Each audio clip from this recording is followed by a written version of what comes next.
안녕하십니까. 일요일날 이렇게 열심히 하신 분들이 그 성과를 맺는 게 법의 목적이라고 하는 정의입니다. 정의. 그러니까 꼭 그런 결과가 오리라고 믿어 의심치 않고요.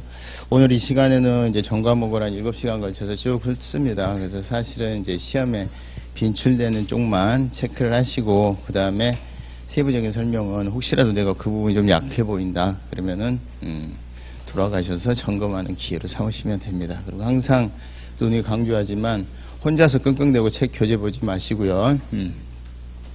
그 부분이 이해가 안 되면 그 부분 동영상을 계속 반복해서 들으세요. 그리고 동영상을 반복해서 들을 때는 예를 들어서 내가 한 5분 돌렸는데 이해가 안 된다. 계속 그 5분 돌리지 마시고 한 패턴을 끝까지 들으세요. 그냥 몰라도 그냥 들어. 왜? 또 들을 거니까. 계속 듣다 보면 이게 루틴이 생겨요. 이제 대신에 이제 2번, 3번 듣기 싫고 계속 안 들리는데 내가 앞부분을 이해했으니까 뒷부분이 이해가 안 될 거다 막 이렇게 생각하는데 법학은 그렇지 않다 그랬죠. 항상 그런 강박관념에서 벗어나셔야 돼. 우리가 자연과학은 이래요. 그러잖아요. 예를 들어서 2 더하기 4는 안 가르쳐 주셨잖아요. 그게 아니라 느낌 나온 느낌으로 이게 5보다는 크고 10보다는 작다 그럼 맞춰버리는 거야. 이게 법학이라는 것은 자연과학이 아니어서 언저리만 가시면 수습 해결 능력이 생깁니다. 또 그런 능력을 갖게 하기 위해서 우리가 법학을 하는 거예요. 그게 여러분들 잘 아시는 요건에 포서 재량이 있어서의 일탈남용을 피하는 거란 말이죠. 그러니까 꼭 내가 알아야 된다라는 강박관념을 아실 필요가 없어. 이거는 이제 시험 문제 그대로 대입을 하시면 1번부터 5번까지 다 1번은 이래서 틀리고 2번 이래서 맞고 그럴 필요 없다 이 말이죠. 하나만 알아도 다 해결 능력이 생겨요. 그러니까 우리가 이제 행정법 학자를 뽑는 게 아니라 수험생으로서의 어떤 신분도 항상 망각하시면 안 돼. 그러니까 너무 깊이 들어간다. 내가 재밌어서. 그것도 주의하셔야 돼. 아시겠지? 힘들다. 그래도 계속 어루만져 줘야 되고. 그래 이제 수험생이 그래서 항상 장난삼아 얘기하는 게 교향악단의 지휘자예요. 지휘자. 바이올린 잘한다고 지가 내나켜대면은 이거는 망하는 거야. 망하는 거. 아시겠지? 그러니까 잘 거루 만져주시면 돼요. 그래서 제가 7시간 동안 이제 세부적인 설명을 피하고요. 이런 게 중요합니다. 이렇게 갈 거예요. 그래서 혹시라도 들리시면 좋고, 안 들리면 체크해 놨다가 나중에 앞으로 시간 또 여유 있어요. 그러니까 그때 다시 점검을 하시면 됩니다. 자, 우리 이제 행정법은 행정에 관한 법이라 그랬죠. 형식적 의미 행정이냐, 실질적 의미 행정이냐, 이거는 사실은 여러분들 시험 범위 획정하기 위해서 되게 얘기해 주는 거예요. 행정심판이다. 야, 실질은 사법인데 그거 우리 시험 범위에 들어가냐? 안 들어가면 좋겠죠. 근데 행정법의 시험 범위는 실질적인 의미까지. 행정입법, 그 실질적인 의미가 입법인데, 야, 법규명령하고 행정규칙만 빠져도 행정법 할만할 것 같지 않아요? 근데 미안한데 들어와. 아시겠지? 그러니까 그런 개념을 파악하기 위해서 우리 행정이라고 하는 실질에 대해서 파악하고, 그게 사실상 형식적인 의미에서는 다 포섭 못하고 있다라는 얘기를 하다 보니까 이 개념이 들어오는 거예요. 여기서 만약에 시험에 나온다면 그래도 이제 여러분들의 행정사 업무를 수행하면서 행정이 뭔지는 알아야 될 거 아니에요. 그러니까 행정의 특징적인 것들이 그 포르시토프 교수가 말했었던 2번에 적극적이고 미래지향적인 이런 건 체크해 두셔야 돼요. 요거 가지고 장난 많이 치죠. 그 다음에 4번에 구체적인. 그래서 이제 넘겨보시면 그거를 6페이지에 도표를 해놨잖아요. 6페이지에 도표를 해놓은 게 행정의 특징은 뭐다? 개별적이고 구체적이다. 적극적이고 능동적이고 미래지향적이다. 요거 가지고 이제 장난치는 거예요. 행정은 소극적이고 수동적이고 과거 지향적인 성격이 있다 그러면 이제 틀린 질문이 되는 거겠죠. 그 다음에 이제 4번은 그걸 여기다가 대입한 예를 이제 써놓은 거죠. 그래서 제가 아까 말씀드렸던 행정심판 한번 찾아보면 행정심판이 오른쪽에 실질적인 의미의 사법의 가운데 형식적인 의미에서는 지금 행정부 부서 안에서 행정심판이 이루어지고 있죠. 그래서 형식적인 의미에서는 행정이고 실질적인 의미에서는 사법이다 이런 표현을 하는 거예요. 자, 그 다음에 제가 아까 말씀드렸던 행정입법은 왼쪽에 보니까 실질적인 의미의 입법인데 그 이제 행정부에서 하잖아요. 그러니까 정의가 뭐다? 행정입법 그래요. 여러분들이 행정입법에는 법규명령과 행정규칙이 있습니다. 그렇게 행정입법의 앞부분은 뭐? 형식적인 의미. 뒤에 행정입법 할 때 입법은 무슨 뜻이? 무슨 뜻이에요? 실질적인 의미 이렇게 보는 거지. 그래서 우리가 만약에 아무런 법서를 보는데 입법이란 말이 나오면 그거는 뭐의 뜻이다? 국회에서 만든 법률을 말하는 거예요. 아시겠지? 근데 만약에 행정부에서 만든 법규명령이나 행정규칙을 의미하면 앞에다 꼭 뭐를 붙여줘요? 행정입법 이렇게 붙이는 거예요. 약속이야, 약속. 왜 그래요? 막 따지지 마시고. 자, 그 다음에 우리가 행정법의 99.99%는 국회에서 정한 법률에 의한 지배를 받죠. 법치주의하에 놓이게 되는데 그 예외가 있다고 그랬어. 그 성격은 왜? 그거는 법이라고 하는 거는 OX예요. 세모가 없어. 적법 아니면 위법이고 합헌 아니면 위헌이고 이게 갑에게 권리가 있으면 을에게는 없는 거야. 그런데 정치적인 거는 네 말도 옳고 내 말도 옳다 이 영역이 있는 거예요. 근데 우리가 이제 행정이라는 것은 1대1의 관계에서의 어떤 정의를 따지는 게 아니라 1대 다의 관계, 1대 다. 서울 시민과 서울시, 국민과 국가 이런 관계다 보니까 경우에 따라서는 어떤 그 1대1의 관계처럼 OX로 단정 지어버리면 전체적인 그 단합이라든가 혹은 심지어는 국익이라든가 이런 데 크게 훼손이 되는 경우가 생길 수가 있겠죠. 그럴 때는 어떻게 한다? 그냥 양보를 한다. 그도 그럴 게 법이라는 게 우리가 어떻게 되느냐 법도 입법도 미래를 예측해서 만든다고 하지만 실질은 다 그 전에 경험해 본 바에 따라서 만들어 놓은 거야. 앞으로 일어날 거를 대비해서. 근데 전혀 예측치 못한 상황이 생겼어. 근데 그 상황에서 뭔가 과거의 어떤 법에 의해서 발목을 잡으면 국익이 저해가 되거나 국가적으로 뭐 국가의 위기가 초래되는 경우가 생길 수 있겠어요? 없겠어요? 우리가 헌법에서도 다 해놨어 사실. 나라가 위기에 처했을 때는 대통령이 비상계엄을 긴급명령을 해놨는데 전혀 예상치 못한 상황이 턱 생겼어. 그럼 대통령이 그거를 지키는 과정에서 나라를 망해먹어야 되겠어요? 법을 어겨서라도 나라를 지켜야 되겠어? 그런 문제가 생기는 거야. 그러니까 옛날에 문재인 대통령이 그 김정은이랑 판문점에서 이렇게 만나가지고서 그 금 하나 못 넘어가잖아.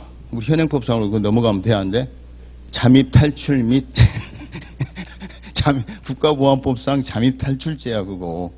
그러니까 이제 정은이는 쑥 넘어왔잖아. 한참 가다가 문재인 대통령이랑 쏙닥쏙닥 하더니 도로 가잖아. 응? 가서 그 금 넘어가는 거 보셔서 못 봤어? 그럼 넘어가면 돼, 안 돼? 법을 준수할 행정부 수반인 대통령이. 근데 나는 언제 넘어가 봅니까? 뭐 그거 어렵습니까? 가봅시다 하고 가. 근데 가다가 문재인 대통령이 이 이상은 못 가. 난 절대 갈 수 없어. 이러면은 분위기 싸해지잖아. 그럴 때 그냥 쿨하게 인정해 줄 테니까 건너 갔다 와라. 우리가 사법부라는 건 사실 수동적이고 소극적이고 과거지향적이다 보니까 세계 국가 기능 중에서는 제일 진보적이에요, 보수적이에요. 답답 나오지. 헌법재판소 재판관이나 옛날에 대법관 생각하면 서울 출신 5, 60대의 남자 가로 열고 꼰대 이러면 딱 답이 나와. 걔가 어떤 판결을 할 건지가 그림이 그려져 안 그려져? 여성 중심의 젊은이 중심의 이런 거 다 시끄러 뭐 이런 거 딱 그림이 그려지잖아. 예, 그런데 그런 사법부가 정치를 안 잡는다는 거야. 실제 우리가 경험을 해봤겠어 안 해봤겠어? 여러분 혹시라도 관심 있으신 분들은 알겠지만 그 옛날에 경제하기로는 저축이 왕이라 그랬어. 근데 그 저축을 하면 나라가 망하니까 써야 된다. 이게 케인즈라는 사람이 했어. 그런데 써야 되는데 나라가 갑자기 1930년에 망하게 생겼어요. 미국이. 가계에 소비력이 여력이 없어.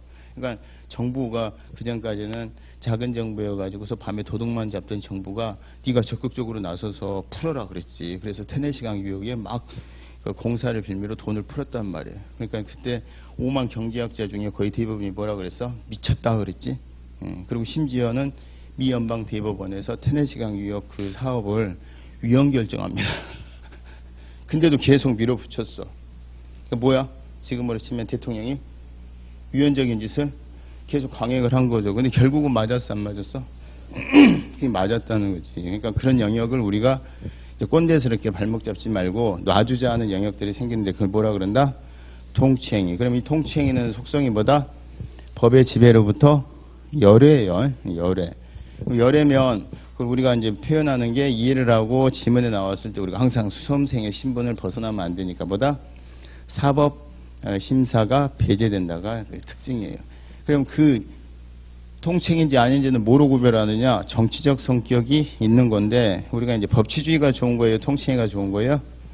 법치주의가 좋은 거야. 통칭은 어쩔 수 없이 인정하다 보니까 정치적인 성격이 만약에 있더라도 진짜 심한 것들 이런 것들을 고도의 정치적 성격이 있는 것들. 그래서 이제 그런 것들을 우리가 이제 보게 되는데 거기에 이제 통칭의 특성 보면은 법치주의로서 사법심사 대상에서 배제됩니다. 그리고 통칭이론을 논의하기 위해서는 오늘날의 모든 국가 작용은 사법심사 대상이 되는 게 원칙인데 예외적으로 얘네들은 못합니다. 이렇게 해야 될 거 아니에요. 원칙을 세워야 되겠죠. 그 원칙이 뭐다? 개괄주의라 그래.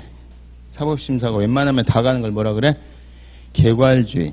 옛날에는 열기주의였어요. 형식적 법치주의하에서는. 그러니까 형식적 법치주의하에서는 법에 요 권리가 침해당하면은 재판받을 수 있다가 있을 때만 그것만 재판해 주니까 거기에 열거가 안 돼 있으면 다 사법심사 대상이 안 되는 게 원칙이에요. 그때는 통칭이라는 개념을 굳이 정립할 필요가 없지. 원칙 다 안 가니까 법에 특별한 규정이 없으면. 근데 지금은 다 가는 게 원칙이다 보니까 참 얘는 못 가 이게 생기는 거죠. 그래서 통칭의 이론적인 전제는 뭐다? 개괄주의다. 사법 제도가 발달돼 있어야 된다. 이런 표현을 쓰는 거예요. 그래서 이제 넘어가시면 우리나라에서도 당연히 인정하고 자 그러면 제가 아까 99.99%는 법치주의라고 그랬어요. 거꾸로 얘기하면 통칭이가 아니란 얘기죠. 그럼 통칭이 아닌 걸 외울 거야? 인 걸 외울 거야? 인 걸 외워야지. 그래서 이제 가운데 도표에 보면 계엄 선포, 비상계엄 선포 확대 이런 것들이에요. 자 그러면 이게 계엄 선포, 비상계엄 선포 확대 이런 것들은 뭐냐면은 나라가 위기에 처했을 때 나라가 있고 난 다음에 국민도 있고 법치도 있는 거 아니겠어요? 그 다음에 이제 국익에 이제 도움이 된다 이런 것들이 외교, 국방 이런 것들인데 남북 정상회담 개최. 그 다음에 사면 이게 이제 국론 통합 차원에서 하는 거예요. 사법부의 판결을 대법원까지 가서 유죄 확정 판결 받은 거를 대통령이 풀어주는 거예요. 박근혜 대통령을 뭐 이재용 뭐 부회장을 이렇게 풀어주는 거예요. 그 다음에 정부와 국회 이라크 파병 결정 그렇죠? 이게 외교 군사가 같이 섞여 있는 거고 이것은 원래 이제 통칭위는 그래서 나라가 위기에 처했을 때 그 통칭위를 행사하는 주체는 대통령이 행사하는 게 효율적이겠죠. 국회 같은 데서는 막 왈가왈부 막 하는 것보다 그래서 되게 비상계엄 선포 확대 특별사명이 다 대통령에게 부여가 된 건데 오늘날에는 적극적인 기능을 하는 국회도 포함될 수 있겠다 이런 표현을 해요. 그게 이제 실제 이라크 파병안에서는 대통령이 제안하고 국회가 동의하고 그래서 요게 국회도 통칭위의 주체가 됐던 대표적인 사안입니다. 그 다음에 이제 군사시설 보호구역 설정 변경 해제 이런 것도 83년 대법원 판례가 통칭위로 본 예가 있습니다. 주의하셔야 될 것은 저기 비상계엄 선포 확대 다 박정희 대통령 때 아니에요. 박정희 대통령 때. 그럴만 했다 이 말이지. 근데 그 왼쪽에 가서 보니까 그럴만 안 한데 두한영이 선포한 게 있어. 1980년에 5월 달에. 그 비상계엄 선포 확대 관련해서 수많은 사람이 죽었어요. 그때 그 비상계엄 선포 관련된 애들 처벌하는 법이 만들어집니다. 그게 5.18 관련자 처벌에 관한 특별법이야. 두한영이 뭐라고 그랬겠어? 내가 그때 당시 비상계엄 선포하고 일련의 조치는 정치적인 판단하에 나라를 위해서 한 것이다. 이렇게 얘기했겠지. 시끄러워 이리 와. 그래갖고 처벌해버리지. 그래서 이 법에서 너 처벌하라고 돼 있어. 이렇게 한 거야. 근데 그거를 뭐라고 쓰냐면 그때 당시 1980년 비상계엄 선포 확대는 그 전에 박정희 대통령처럼 나라를 위한 거였어요. 지 정권 찬탈을 위한 거였어. 그렇게 본 거야. 그래서 뒤에 보니까 국헌문란의 목적을 달성하기 위해서 행해진 비상계엄 선포로 보는 거죠. 그래서 니네들 처벌하라고 이 법에 규정되어 있는 걸 이렇게 하는 것을 이렇게 표현을 해. 앞뒤 다 잘라버리고. 그럼 이거 보고서 어떻게 5.18 특별법인지 알아요? 약속이라 그랬어. 만약 이거를 주저리 A4 용지 한 장으로 1번 지문 이렇게 써놓으면 여러분들은 환장할 거 아니야. 그러니까 줄여놓은 거야. 줄여놓은. 그러니까 우리 이제 수험생에서 비상계엄 선포 확대 이렇게만 나오면 이건 통칭. 혹시라도 뒤에 국헌문란의 목적을 달성하기 위해서 또 범죄행위에 해당하는지 여부의 키워드가 나오면 요거는 두한형이구나 이렇게 생각하시면 돼요. 그다음에 남북 정상회담 개최는 통칭인데 그 과정에서 돈이 왔다 갔다 한 것은 통칭이 아닌 거로 봤다 그랬죠. 왜? 이게 남북 정상회담이라는 것이 돈을 써야만 이루어지는 거다라면 이게 결련성이 있잖아. 정당한 결부가 되잖아. 이거는 부당결부 쪽으로 본 거겠죠. 우리 행정법적인 시각에서 보면. 그래서 요 두 개도 바꿔서 설명을 많이 해.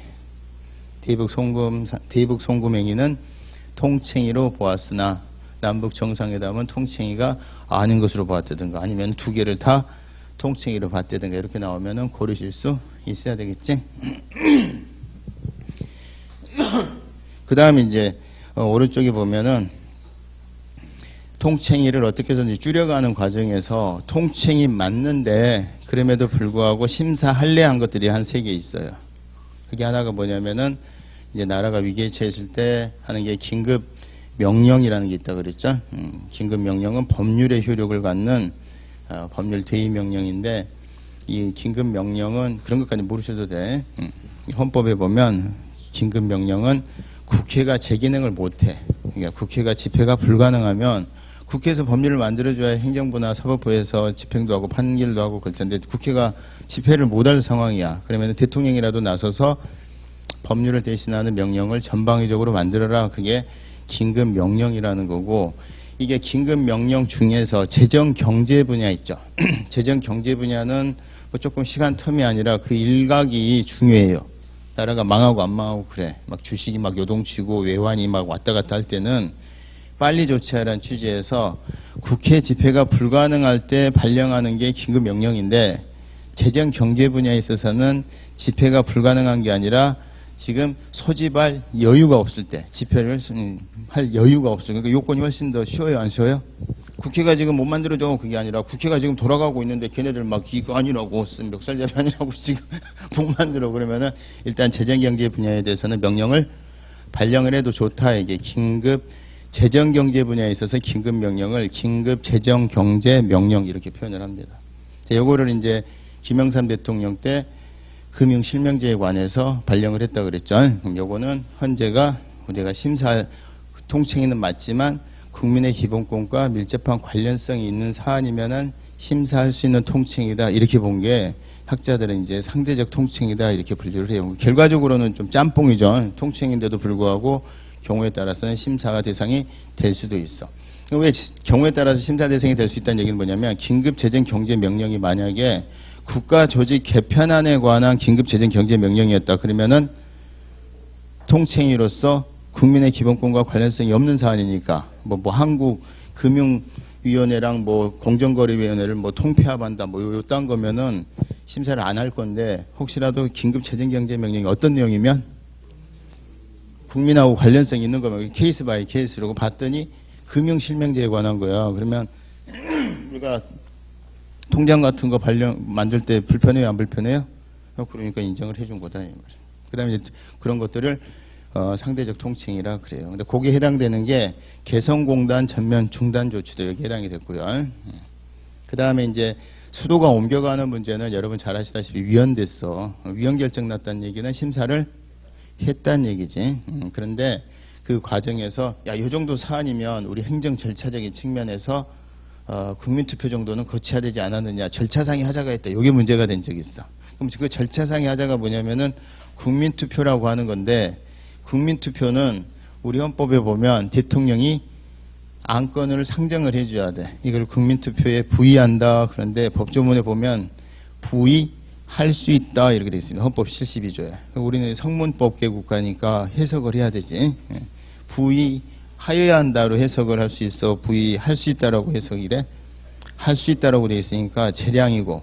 그래서 대통령이 건건별로 이 사안에 대해서 국민 여러분 어떻게 생각하십니까? 하고 물어보는 그 결정권, 국민투표 부의권이라고 하는데 그것은 뭐다? 통칭이다. 근데 이 통칭이도 경우에 따라서 국민 여러분 혹시 해병대하고 해군하고 합칠까요? 이런 거는 국민하고 상관이 없는 안에 대해서 국민투표 부의한 거니까 심사를 못할지 모르겠지만 요거는 뭐다? 수도가 옮겨가면 국민에게 영향이 있는 거다 없는 거다? 있는 거다. 그래서 이것도 다 국민의 기본권과 침해와 연관성 있는 영역에 대해서 심사할 수 있는 통칭이다라고 한 게 세 가지예요. 그럼 하나에 보면은 긴급 재정경제명령, 개성공단 전면 중단, 그 다음에 대통령의 의사결정이라고 이제 표현을 하는데 이게 뭐다? 안건에 붙이는 거. 그러니까 사드 같은 거. 이거 우리 추가 배치할까요? 이런 거 대통령이 스스로 결정하기 어려우면 저희가 국민투표에 붙일 수 있어요? 없어요?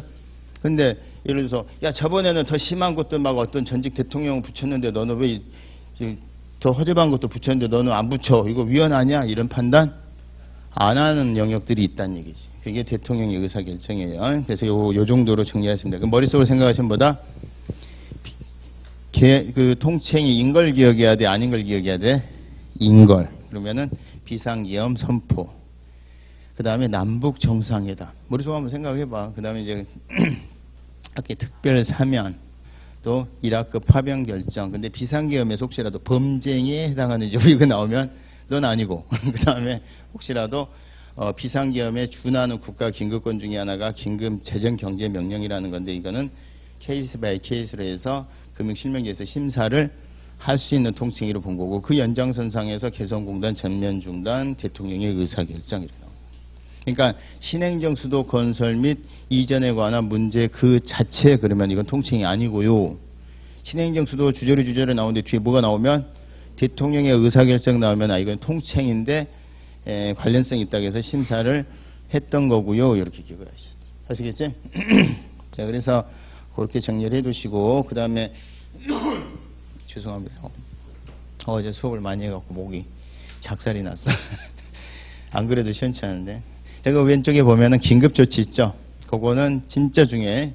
이거는 지금 우리나라가 육공화국헌법이라고 하는 건데 우리나라는 국회가 제 기능을 못할 때 대통령이 법률급의 긴급명령이나 긴급재정경제명령을 발령을 하는데 그 전에 있었던 전두환 대통령 때는 비상조치.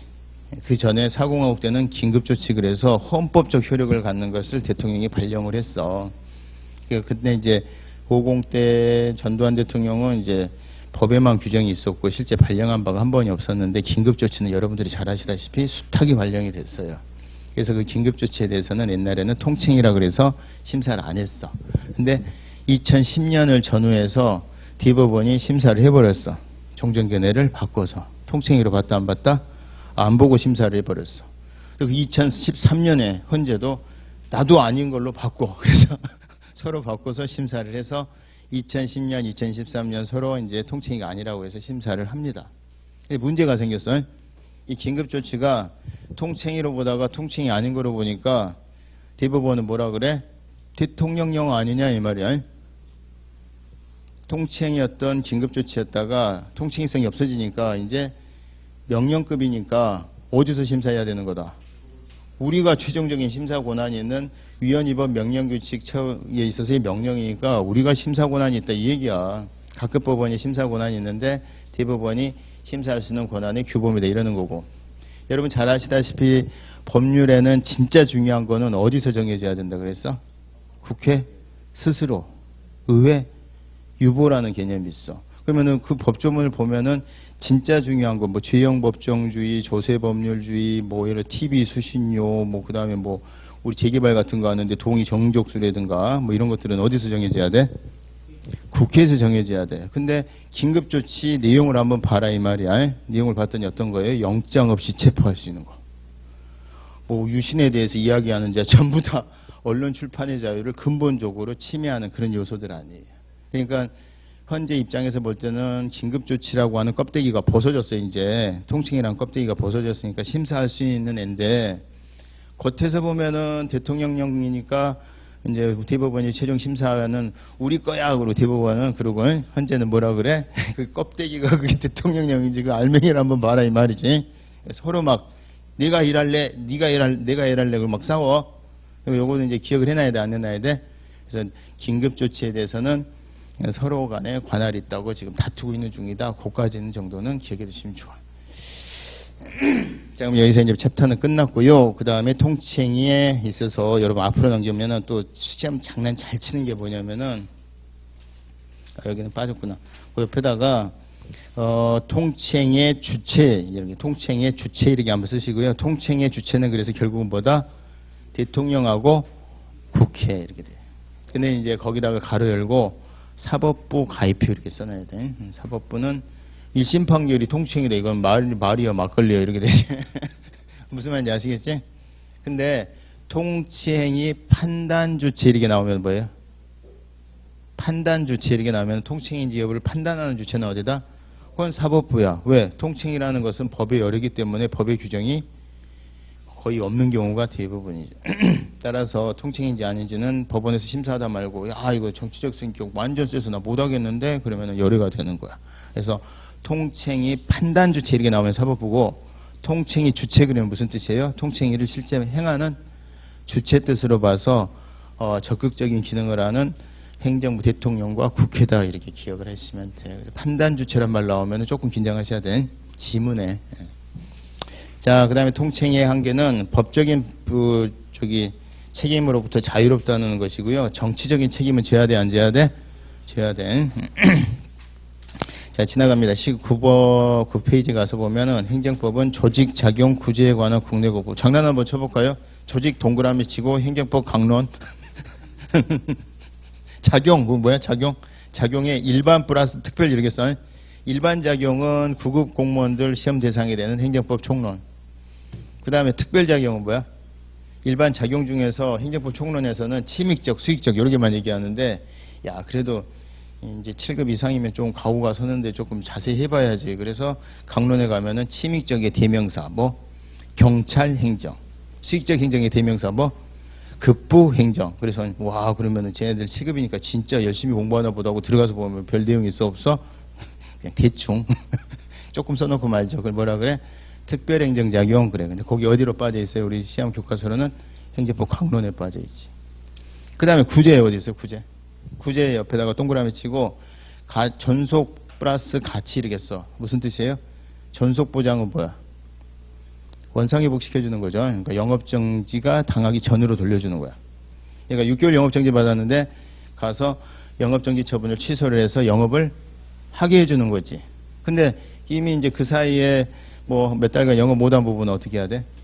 그건 이제 돈으로 보상해 줘야지. 시간을 뒤로 돌릴 수는 없으니까. 물론 이제 앞으로 시간 뒤로 돌릴 수 있을지 어쩔지 모르겠어요. 이놈의 나라가 막 세계가 막 어지러울 만큼 발전을 해나가니까 나중에 진짜 평양 세계유론으로 막 거꾸로 가버릴지도 모르겠는데 지금 기준으로 봐서 이제 돈으로 보상을 해줘야지. 자, 그러면 전속보장 가로 열고 뭐라고 쓰시면 돼? 항고소송. 가치보장 가로 열고 뭐라고 쓰시면 돼? 국가배상. 그지? 그 다음에 이제 요거랑 비교되는 개념으로, 야, 그러면 적법하면은, 적법한데 뭐 내둬야지 그걸 뭘 어떻게 취소를 해. 내두는데, 혹시나 적법한데도 불구하고 우리는 단체 관계다 보니까 10명 중에 9명을 위해서 1명이 총 떼매는 경우가 있어요? 없어요? 지네 집이 물에 잠기거나 허물리거나 그러면은 우리가 남직이 9명이 조금 뭔가 이익 받는 만큼 십시일반으로 좀 도와주자. 이거 봐. 보상. 그게 뭐다? 손실보상. 그리고 손실보상까지만 맛배기만 보여주는 게 총론. 그 다음에 우리는 조금 가오서니까 좀 자세히 들어가 볼까? 그럼 강론에 가면 토지행정이라 그래서 이제 공익사업을 위한 토지 등의 취등이 보상에 관한 법률을 조금 더 설명을 하죠. 여러분들은 이제 거기서 간간히 시험에 하나씩은 나와. 자, 그 정도 정리해두고. 그 다음에 이제 법치주의가 형식적 법치주의가 있고 실질적 법치주의가 있는데 이게 이제 넘기시면 10페이지에 가서 가장 기본적인 패턴은 뭐라고 그랬어요? 그 도표에서 오토마이어 교수가 얘기했었던 도표에서 법률 유보, 법률 우위지. 그러니까 1번 통과하면 2번 통과하면 법률 유보 통과하고 우위 통과하면은 이제 적법이 되는 거예요.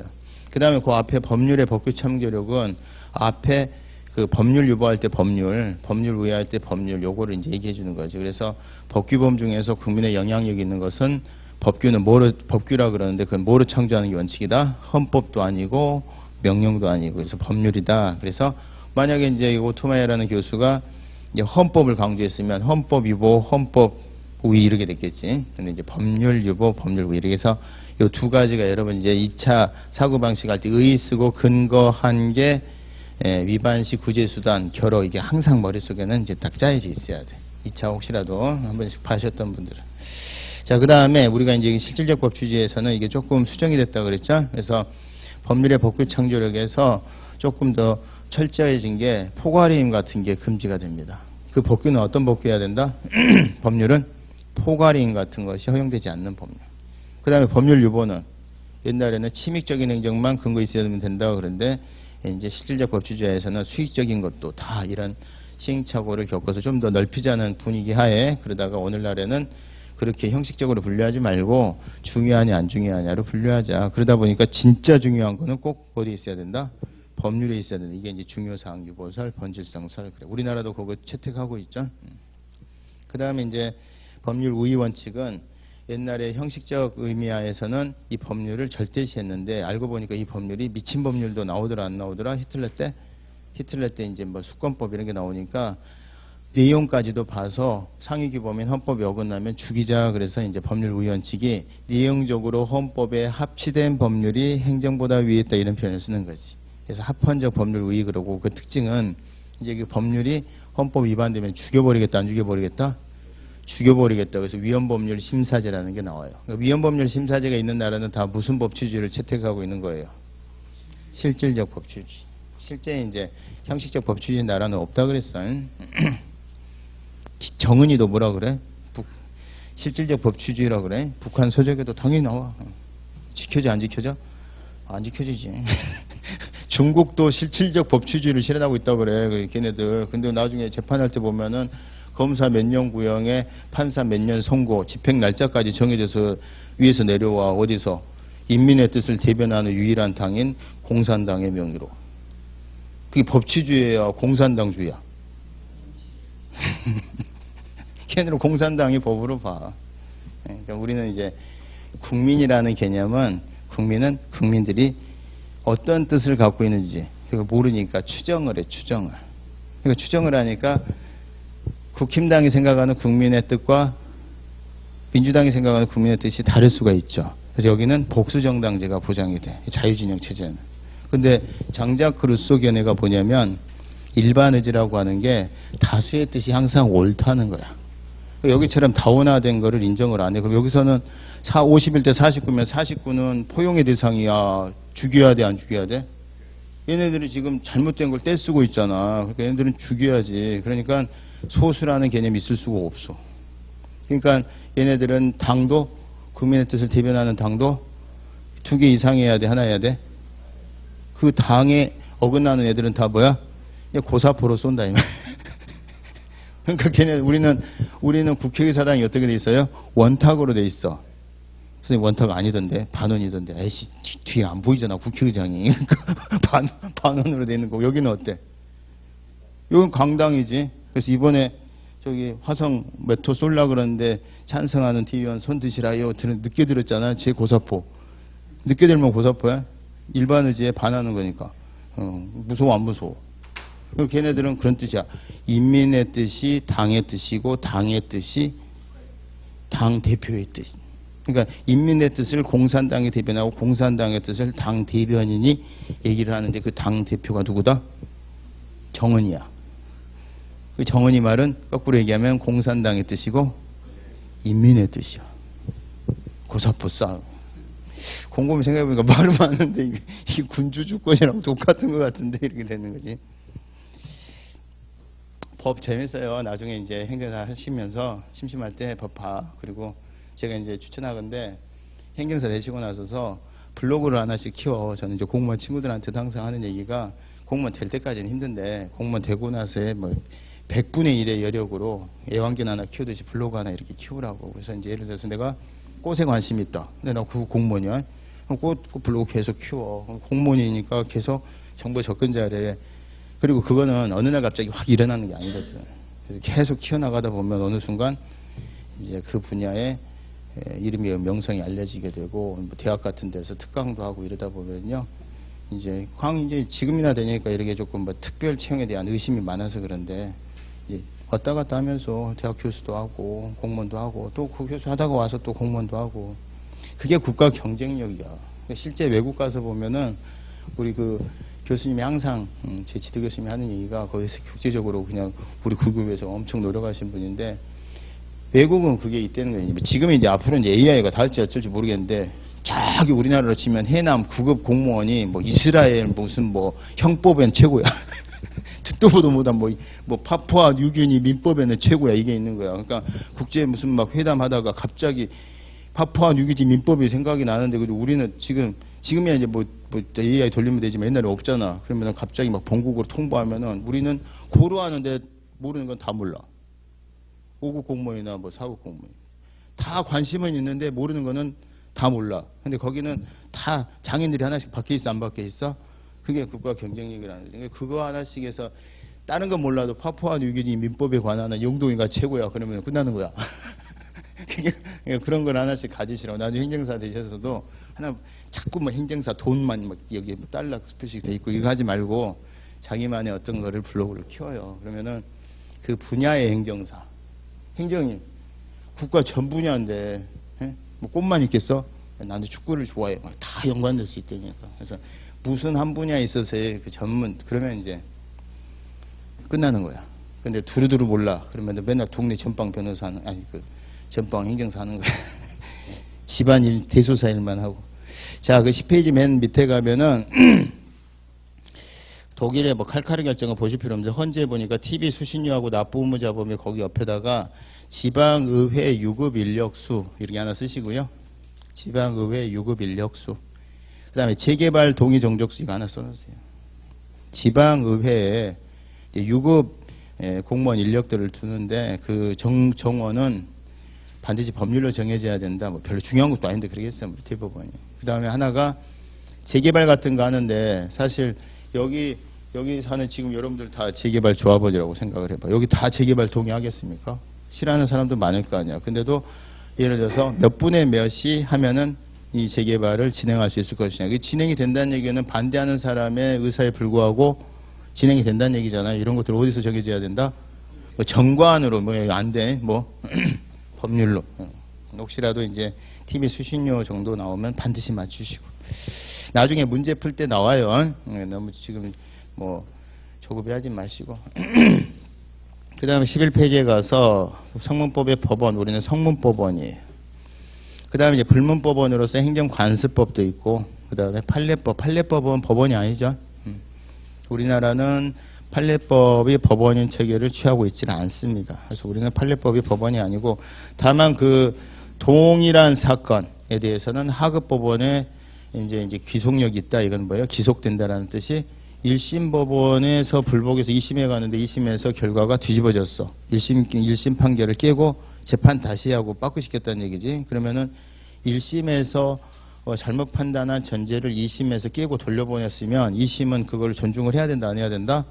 그거 안 하면 계속 뱅뱅 돌 거 아니야. 이걸 뭐라 그래요? 심급제도 그러지. 1심, 2심, 3심으로 급이 이제 원칙적으로 우리나라는 3단계로가 원칙이고 2단, 1단도 있는데 2단까지 가는데 우리 이제 3심제를 원칙으로 하는 신급제에서 1심의 결과가 2심에서 깨지고 재판 다시 하고 돌려보내면은 그 전제를 상급법원의 전제에 기속된다. 이거를 이제 동일 사건에 대해서는 기속된다 이렇게 하고요. 만약에 그게 동일 사건이 아니라 이 동일 사건을 옆에다가 쓰세요. 당해 뒤 있나? 당해 사건 또는 해당 사건이라고 법에서는 표현하고 있습니다. 당해 사건, 해당 사건. 근데 만약 이게 유사 동종 사건 이러면 이제 문제가 달라져요. 그 빠꾸당한 바로 그 사건이 아니라 그 전에 쭉 우리 상급법원에서 해왔던 그 선례에 따라 이렇게 되면 이게 뭐가 되는 거야? 이게 판례법이 되는 거야. 우리는 그러니까 판례법에는 기속력이 있다 없다? 없어요. 그러니까 예를 들어서 내가 1심 법원 판사인데 그 전에 쭉 해오던 어떤 선례가 있어, 판례가 있어. 그래서 그게 법처럼 내가 기속이 되느냐? 안 됩니다. 우리 영국 판사가 아니야. 그러니까 우리는 판례법에는 기속이 안 되고 다만 내가 1심 판사가 지금 하리수를 남자로 봐서 예를 들어서 너 군대 가 이런 판결을 내렸다고 쳐봐. 근데 이제 하리수가 반발을 해서 2심에 가가지고서 2심 법원, 고등법원, 뭐 대법원에서 이제 하리수는 여자로 봐야 돼. 그러니까 군대 안 가도 돼. 재판 다시 해. 빠꾸를 했다. 그 빠꾸한 사건이 깨고 되돌려보낸 사건이다. 뭐 파기환송 사건이야. 근데 얘가 대법원에서 그러게 하리수를 아까 남자로 봤다 그랬나? 남자로 봐서 내가 군대 가라고 판결한 것에 대해서 재판 다시 하고 돌려보냈는데 나는 그래도 계속 갈 테야. 그러고 막 해. 그럼 또 올라갔다 또 내려오고 또 올라갔다 또 내려오고 한번 해보자는 얘기잖아. 이거 대법원 판사. 이건 신급 제도를 인정한 취지가 없어져 버리잖아. 그러니까 위에서 깨서 되돌려 보낸 사건은 기속력이 있는데 비슷한 사건에는 기속력이 있다 없다? 비슷한 사건에 기속력이 있다. 이거를 판례법의 법원성이 있다 이렇게 표현을 하는 거예요. 우리는 유사 동종 사건에는 기속력이 없고 당해 사건, 해당 사건, 동일 사건에는 기속력이 있다 없다? 있다. 상급법원의 판단. 동일 사건에 대한 상급법원의 판단은 기속력이 있고 동종 사건에 대한 판단은 기속력이 없다. 이렇게 자, 넘어가시고 그 다음에 행정법의 일반 원칙 신뢰보호, 비례, 자기구속, 부당결부 이 정도 체크해 두시고 그 다음에 자기구속의 법리하고 이제 그 평등 원칙하고가 한 세트인데 거기는 불법에서의 평등은 인정될 수 없다는 거 정도는 기억을 해 두셔야 돼. 불법에서 평등을 인정하면 어떤 일이 생긴다 그랬어요? 우리 공법관계가 단체성이니까 100명의 도둑놈 중에서 99명을 잡고 1명을 못 잡았어. 그럼 99명이 뭘 주장을 해요? 왜 쟤는 안 잡고 우리만 잡냐 이 말이지. 그러면은 듣고 보니 그러네. 알았어 하고 풀어주면 뭐가 된다? 법치주의가 붕괴된다 그래. 그래서 불법 영역에서의 평등 인정되지 않는다. 그러면 지금 합리적 이 평등이라고 하는 여기서 합리적 사유 없이 차별해서는 안 된다는 건데 이게 시간차를 두고 옛날에 선례와 달라서는 안 된다. 이게 자기구속이거든. 그지? 그러니까 선례와 달라서는 안 되는 거. 이것도 선례가 만약에 위법한 선례였다. 공무원들이 내나 돈 받고 일 처리해 주는 선례가 있어. 그래서 갑자기 이제 이 공무원들이 청년 경찰을 청년 공무원을 선언을 했어. 근데 딱 선언하고 오늘부터는 진짜 돈 받고 그런 일 절대 없을 테야라고 선언을 했는데 딱 한 해가 와서 하던 대로 하시지. 돈 들고 와서 하던 대로 하시지 그러면 해야 되냐? 우리 위법한 선례대로 해야 되냐는 문제가 생기죠. 그건 안 해도 된다. 아시겠지? 이제 위법한 선례뿐만이 아니라 경우에 따라서 종전보다 더 공익이 크면 바뀔 수 있어요, 없어요? 바뀔 수 있어. 자, 그 다음에 우리 행정기본법에 보면 비례원칙, 신뢰보원칙 이런 것들이 다 있는데 자기구속법리는 없어요. 우리 이제 그거 이제 나중에 또 보게 될 거고. 자기 그 15페이지에 넘어가면 평등원칙, 부당결부 금지원칙 이런 것들이 행정기본법에 다 규정이 있어. 근데 뭐는 없다고? 자기구속의 원칙이 몰라. 뭘 의도를 했는지 하다 보니까 까먹었는지 없어요. 근데 또 그걸 또 귀신같이 물어봐. 이거 있는지 알아? 그럼 몰라. 그러면 틀려. 자, 그 다음에 13페이지로 가서 신뢰원칙이 되려면 공적견해 표명이 있어야 된다 그랬죠.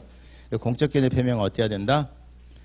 바로 너한테 약속해 주는 게 원칙이에요. 나한테 약속해 줘야지 국민에 대한 약속 이런 것들은 좀 곤란해. 국민 여러분들 국민소득 4만 불 시대를 열겠습니다. 그래서 그 선행 조치에 내가 믿었어. 그래서 서결형을 찍어줬어. 근데 그래서 찍어줬어. 근데 아직도 4만 불이 우리 집은 아니야. 뭐냐? 그러면 아니 그거는 잘해보겠다는 뜻이지. 근데 예를 들어서 내가 대통령으로 당선이 되면 딴 건 몰라. 너는 내가 4만 불 내가 만들어줄게. 그랬어. 그건 지켜야 돼, 안 지켜야 돼? 그건 지켜야지. 그러니까 개별적이고 구체적인 걸 공적견해 표명이라 그래요. 그러면 일반론적이고 추상적인 게 대표적인 게 뭐예요? 법령이지. 그러니까 예를 들어서 법이 만들어졌다. 와, 이제 나는 법이 만들어졌으니까 나는 해당이 될 테야. 그건 네 생각이지. 무슨 말인지 아시겠지? 행정계획이 수립이 됐다. 그래서 나는 드디어 대학 가게 됐다. 그건 지 생각이지. 이게 뭐라 그래요? 김치국 마시는 거라 그랬죠. 그래서 이제 원래 행정계획이라든가 이런 것들이 일반성이 있단 말이죠. 법령 이런 것들이 일반성이 있고. 법령이 만들어졌던 것들이 이제 헌재에서 위헌 결정 맞아가지고 효력이 없어지는 거. 이것도 마찬가지예요. 이제 와, 난 이제 헌재에서 뭐 이게 조세법 그 부분이 위헌 결정 받았으니까 나는 이렇게 해도 되는 거구나. 그건 지 생각이지. 후속법이 또 나와가지고서 또 옥죄일 수가 있는 거야. 그러니까 이런 법령의 제정, 행정계획의 수립, 법령이 있다가 헌재에서 위헌 결정 받는 거 이런 것들은 공적견해 표명으로 안 두보는데 요거랑 구별되는 게 뭐냐면 법령이 만들어졌는데 그 법령의 내용이 내가 세세하게 내가 혜택이 될 거다. 그거는 안 되지만 이거는 어때요? 저 이번에 갑자기 국세청에서 이러이러한 법을 만들겠습니다. 그랬어. 그럼 그거 만들어야 돼? 안 만들어야 돼? 그 법은 만들어야지. 그런 의미에서 법령이라든가 행정계획도 자 이러이러한 행정계획 수립하겠습니다. 그러면 행정계획은 수립해야 돼? 안 해야 돼? 그건 수립해야지. 그래서 수립을 했어. 수립을 하고 법령이 만들어졌는데 그래서 나는 당연히 여기에 해당이 될 거다. 그건 아니야. 자, 이 두 단계를 잘 구분을 하셔야 돼. 그래서 지문상에 법령이라든가 행정계획도 경우에 따라서는 공적견해 표명의 대상이 될 수 있다라는 표현이 맞고, 법령이 만들어졌을 때 그 법령 자체는 특정인에 대한 공적견해 표명으로는 볼 수가 없다. 이 말도 맞고, 무슨 말인지 아시겠지? 자, 그래서 그 공적견해 표명 보면 구체적이어야 된다. 추상적 질의에 대한 일반의적 견해 표명 안 된다. 그 다음에 예를 들어서 보건복지부 장관이 뭐 지방세에 대해서 약속을 해줬다. 근데 알고 봤더니 보건복지부 장관은 세금에 대한 권한이 없다. 자, 그러면 형식적인 권한의 형식적인 거 동그라미 치고 13페이지 맨 상단에, 그 다음에 실질적으로 그 실질에 의해서 판단한다. 국민들은 그 공무원이 무슨 권한인지 잘 모르는 게 다반사니까. 그 다음에 자기건 부자기건 다 해당된다. 이렇게 기억을 해두시면 됩니다. 자, 그 다음에 넘어가시고 여러분들 14페이지에 가서 보면 요게 조금 어렵다 그랬지. 요게 어떤 거라 그랬어? 그 14페이지에 도표 맨 끝에 보면 법령, 행정계획, 헌법재판소 위헌결정, 이건 원칙적으로 공적견해 표명이 아니라 그랬죠. 나에 대한 공적견해 표명이 아니라는 뜻이에요. 나에 대한 공적견해 표명은 아니야. 법령이 만들어졌다, 행정계획이 만들어졌다, 헌재에서 위헌결정이 떨어졌다. 그래서 나에 대한 어떤 조치로는 볼 수가 없어요. 따라서 B번에 보니까 행정청이 지구단위 계획을 수립하면서 권장 용도를 판매, 위락, 숙박시설로 결정해서 고시했다니까, 우리 내가 이제 사는 내가 소유한 땅 지역이 판매, 위락 지역으로 고시가 됐다. 그럼 위락이 뭐예요? 놀고 먹는 거거든. 그러니까 내가 이제 모텔 지어도 되는구나. 그건 아니야. 모텔 지어도 된다고 약속한 적 없다 이 말이지. 그래서 거기 보니까 언제든지 숙박시설에 대한 건축 허가가 가능할 거라는 공적견해 표명을 한 거냐? 그건 아니란 얘기지. 왜? 여기가 위락지구로 지정이 돼서 이제 모텔이 들어설 수 있게끔 이제 기본 그 플랜이 짜여진 거고, 그 다음에 저희 몇 층짜리로 요 규모로 모텔을 할 수 있어요? 그럼 물어보면 응 이래야 이제 공적견해 표명이 되는 거야. 무슨 말인지 아시겠지? 근데 예를 들어서 저희 이 지역에 위락지구로 지정하겠습니다라고 약속을 했으면 지정은 해야 된다 안 해야 된다? 그건 해야지. 그러니까 행정계획을 했으면 행정계획 자체는 공적견해 표명이 해야 된다는 점에서 공적견해 표명의 대상이 될 수는 있지만, 행정계획이 수립됐다고 해서 개개인에 대한 어떤 행정계획 구체적인 약속에 대한 공적견해 표명으로는 볼 수가 없다예요. 자, 그러면 그 원리대로 가면은 여러분들이 그 14페이지 맨 상단에 가면 폐기물 처리업에 대해서 사전에 관할 관청으로부터 적정 통보를 받았다. 이게 이제 사전 결정입니다. 폐기물 처리업이 허가가 뭐고? 본처분이고. 자, 그러면 이 친구에 대해서는 나중에 사전 결정을 했을 때 나머지 요건 갖춰서 오면 웬만하면 해줘야 된다, 안 해줘야 된다? 나머지 요건 갖춰서 오면 해줘야 되고, 뭐 청소업자 난리, 뭐 지금 너무 청소업자들이 많아서 뭐 이런 걸로는 거절해서는 안 된다는 게 14페이지 맨 상단의 판례고, 그 다음에 오른쪽에 보면은 폐기물 처리업 사업 계획에 대한 적정 통보가 폐기물 처리업 허가라고 하는 본처분에 대한 어떤 일종의 약속으로 나머지 요건 갖춰오면은 해줄게 이 처분 이 약속이지, 그 일대에 대한 어떤 행정계획을 뭐 바꿔준다는 약속으로는 볼 수가 없다는 거죠. 그러니까 사전결정이 어떤 행정계획에 대한 약속으로는 볼 수가 없는 게 당연한 건데, 알고 봤더니 얘가 사전결정을 해서 그 약속이라고 볼 수 없는 폐기물 처리업 허가를 이제 해주려고 봤더니 그 일대가 건물이 들어설 수 없는 땅이야. 행정계획이. 뭐 예를 들어서 뭐 농업지역이다. 이러면 어떻게 돼요? 그럼 건물이 못 들어서잖아. 그럼 폐기물 처리업 허가가 떨어지더라도 그냥 뭐 공중에다 건물을 띄워놔야 되나 이런 문제가 생기잖아. 그러니까 이때는 원래 폐기물 처리업 사전결정에 의해서 약속했었던 폐기물 처리업 허가에 대한 약속이고 행정계획에 대한 약속은 아니지만, 알고 봤더니 이게 그 베이스가 되는 행정계획을 변경을 안 해주면 약속했었던 폐기물 처리업 허가 약속을 지킬 수 없는 상황이라면, 이때는 행정청이 행정계획을 건물이 들어설 수 있는 행정계획으로 변경해 줄 의무가 있다는 거고, 의무가 있다는 얘기는 상대방이 그것도 요구할 수 있는 권리가 있다는 거니까 그때는 예외적으로 계획 바꿔주세요가 들어갈 수가 있다는 거. 그게 여러분 각주에 이렇게 나와.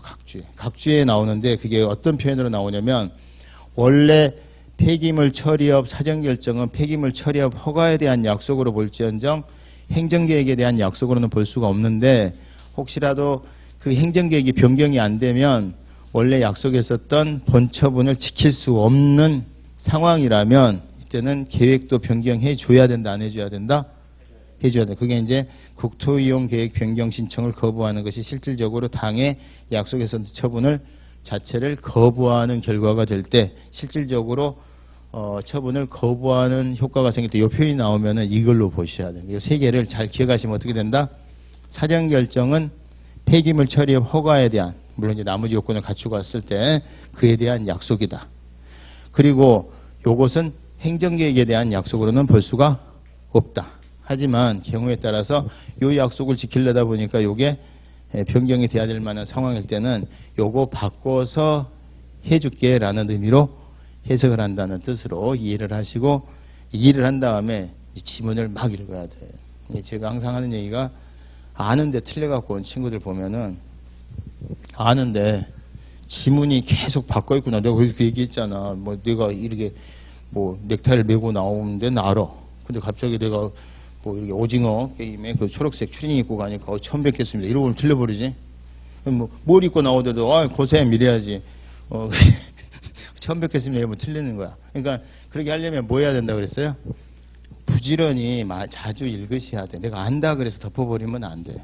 그 사람 나 알아. 그러고 나서 나중에 그 사람이 조금 뭐 머리 헤어스타일 바꾸고 하는데 몰라 버리잖아요. 그러니까 아주 익숙해질 정도로 계속 보셔야 돼. 안 보셔야 돼? 보셔야 돼. 지문을 많이 보셔야 돼. 지문을. 자, 그 정도로 기억을 해 두시고요. 그 다음에 실권의 법리. 실권의 법리는 뭐냐면은 행정청이 직권 취소나 철회를 할 권리가 있는데 이걸 오랫동안 행사를 안 하면 그 권리가 마치 소멸시효처럼 실효된다는 뜻이에요. 근데 독일에서는 법으로 1년 동안 행사 안 하면 이게 딱 법정화되어 있는데 우리는 그게 없어요. 머릿속으로 생각할 게 실권에 관한 기간 규정이 우리 행정절차법에는 없다. 기간도 없다. 따라서 없다. 근데 이제 우리나라는 우리 대법원도 그런 것을 인정 필요성이 있어서 인정을 하는데, 그러다 보니까 우리 대법원은 3년간 행사 안 한 것에 대해서는 실효화시킨 게 있고 1년 10개월짜리에 대해서는 독일 같으면 이것도 실권이 됐겠죠. 1년이 넘었으니까. 그런데도 불구하고 실효가 안 된 것으로 본 이런 판례가 있더라. 그래서 3년짜리 외워놓고 1년 10개월짜리 비교해서 기억해 두시고, 그 다음 그 도표 오른쪽에 동그라미 2번 보면 20년이 지났는데도 실권법리가 적용 안 되는 판례가 동그라미 2번인데 그건 뭐다? 알고 안 한 거예요? 몰라서 못 한 거예요? 몰라서 못 한 거는 100년이 지나도 그건 행사할 수 있는 그런 상황이 아니었으니까 그거를 뭐라고 표현한다? 정을 모른다는 표현이에요. 정을. 정이라는 게 사정이라는 뜻이야. 사정. 행정청이 모르는 상태에서 이러면은 100년 지나도 상관없어요. 평등, 자기구속, 그 다음에 부당결부.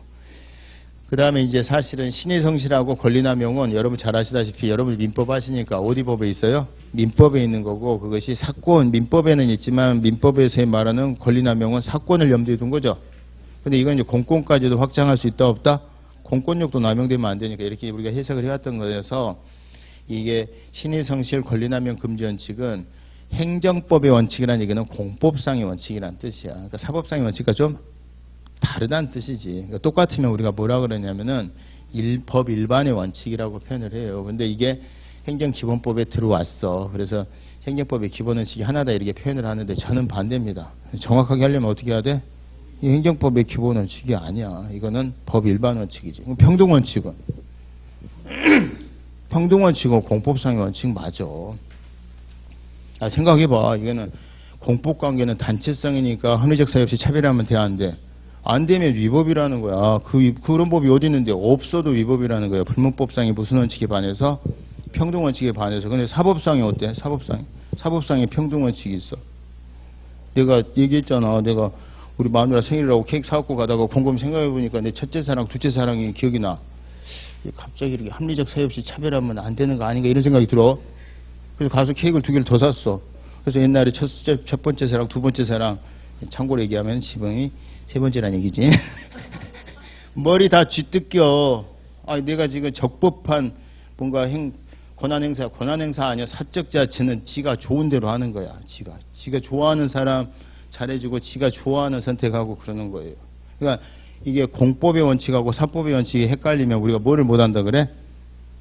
공사 구별을 보도한다 그러는 거야. 큰일 나. 큰일 나. 공무원이 돼가지고서 사적자치처럼, 그건 내가 얘기했잖아. 그네 누나가 만약 미장원 했으면 아무 문제가 없다니까.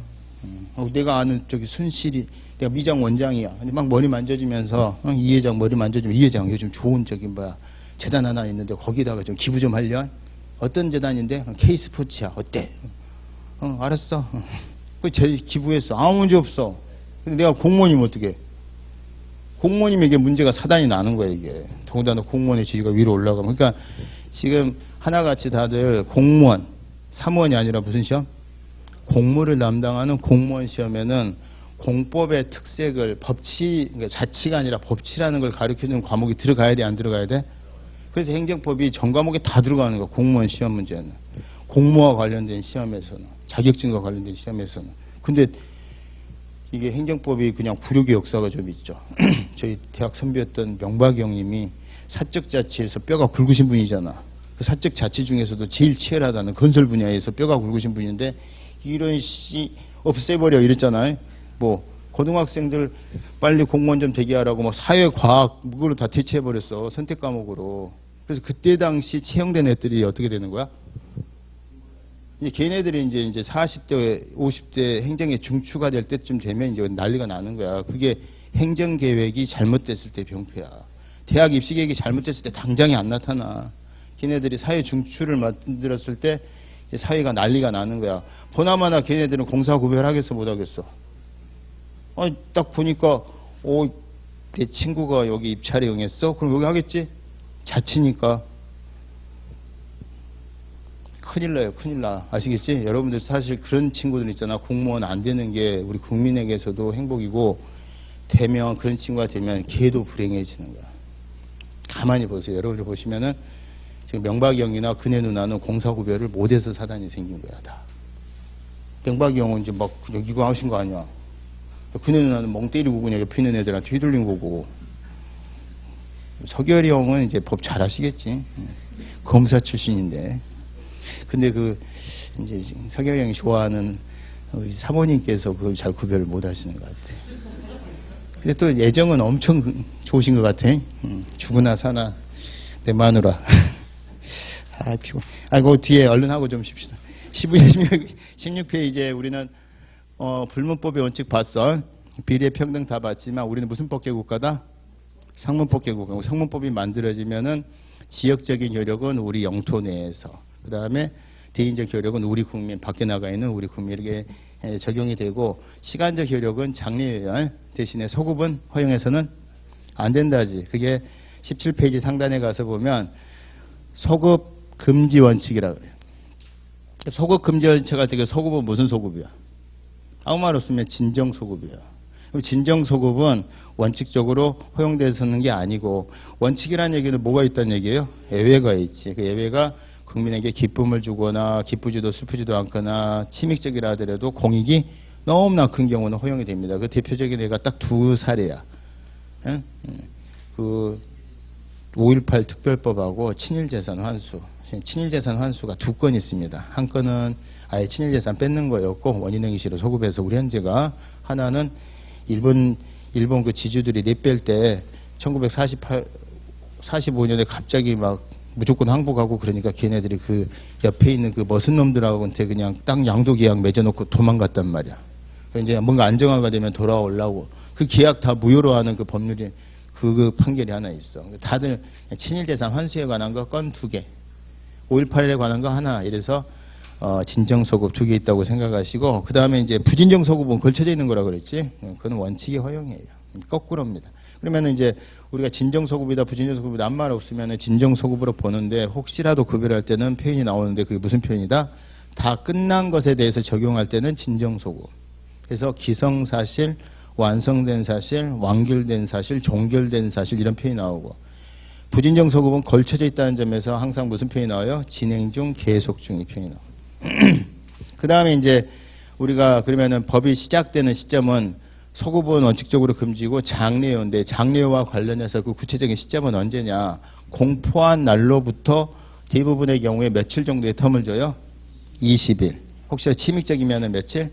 30일. 그럼 그 기준점은 공포일. 그 공포일은 법률에 관보나 신분이 발행된 날을 공포일로 된다고 법조문에 있어요. 법령등 공포에 관한 법률에 있는데, 그러면은 관보가 국가가 발행하는 신분이고, 그 다음에 이제 그 신문이라는 것은 혹시라도 국회에서 이번에 서결이 형처럼 거부권을 행사를 하면은 국회로 다시 되돌아와요. 그래서 이번에 양국관리법이 부결이 됐잖아. 근데 그럼에도 불구하고 제적 과반수 출석에 이번에 출석 3분의 2 이상이 찬성을 하게 되면은 의결이 되거든. 의결이 되면 이때 이제 공포를 해야 되잖아. 원래대로 하면은 법률안이 재의결되건 의결이 되건 공포를 하기 전에는 만드는 것은 국회인데 공포는 누가 하도록 해 있어? 대통령한테 보내서 공포하도록 했는데 그 과정에서 지금 빠꾸를 한번 했어. 근데 지금 빠꾸에서 제적 과반수가 출석해야 돼. 한 300명 중에 151명이 출석을 해서 원래 이제 과반수가 찬성하면 법률안이 의결되는데 빠꾸 당했으니까 이제 3분의 2 이상이 찬성을 해야 돼. 근데 국회의원 전원이 다 출석해서 그래 몇 명 이상이 찬성해야 된다는 얘기야? 200이어야 되니까 이제 부결이 된 거지. 국힘당이 110명이 넘으니까 가결이 됐다. 가결이 되면은 그때 누가 선포를 하냐면 이때도 똑같이 대통령에게 보내서 공포라고. 지금 대통령 삐져 있잖아. 지가 제의 요구했는데 지금 여기서 막 지들이 통과시킨 거잖아. 그러면 대통령한테 공포하라고 하면 대통령 공포하겠어 안 하겠어? 나 삐짐 이러고 있을 거 아니야. 그러니까 뭐 한다? 이때는 국회의장이 공포를 하는데 그 대통령이 관보에 게재하라고 하는 원칙을 관철하면 관보 이게 누구 영향력 아래 있으니까 대통령 영향력 아래 있으니까 국회의장이 서울특별시에서 발행하는 일간신문 2 이상에다가 실어서 관보에 게재하는 것을 가름한다. 그게 신문이야. 그러니까 이제 뭐 조중동에 이제 조중에다가 실어버리면 되지. 조중 안 실어줄라나? 그럼 한겨레 뭐 이런 그런 데다 실어서 하는 거예요. 그래서 이제 관보나 신문이 발행된 날인데 그럼 그 발행일은 무슨 뜻이냐? 아니 신문 딱 보면 위에 몇 월 몇 일자 그거지. 그거 오타나면 어떡해? 연이 1년 오타나면 1년 소급돼 버리잖아. 그러니까 야 인쇄 일자는 아닌 것 같은데 그럼 실제 인쇄해서 이제 인쇄 한 날을 보자. 인쇄해서 창고에다가 1년간 갖고 있으면 어떡해? 바깥에서 안 풀고. 그러니까 인쇄해서 우리가 민법에서도 보니까 격지자가 안에 있어서 효과 발생 시기는 언제로 본다? 도달주의니까 공포를 해서 뭔가 중앙보급소에 도달이 돼서 국민 누군가가 딱 손을 뻗었을 때 언제든지 구입이 가능한 그 시점을 뭐라 그래? 최초 구독 가능 시설 그래. 재밌죠? 그러니까 결론적으로 보면은 도달주의하고 약간 비슷해 안 비슷해? 네.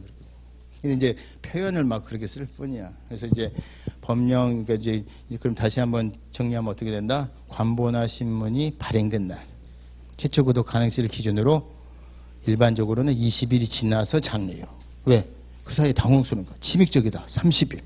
근데 심지어 20일 지나서 30일 지나서 장려요구를 있을진데 소급은 안 되지. 그게 진정소급 금지 원칙. 예외 있다 없다? 부안이형 처벌해야지. 친일재산 환수해야지. 이거 기쁨을 준다. 그건 소급해 주세요지. 국민들이 기쁨을 주는 거. 그 다음에 이제 혹시라도 진정소급과 비교되는 개념이 부진정소급인데 그것보다 원칙과 예외가 거꾸로 돼 있다. 이렇게 생각하시면 되겠지. 좀 쉬었다가 18페이지부터 들어가도록 하겠습니다.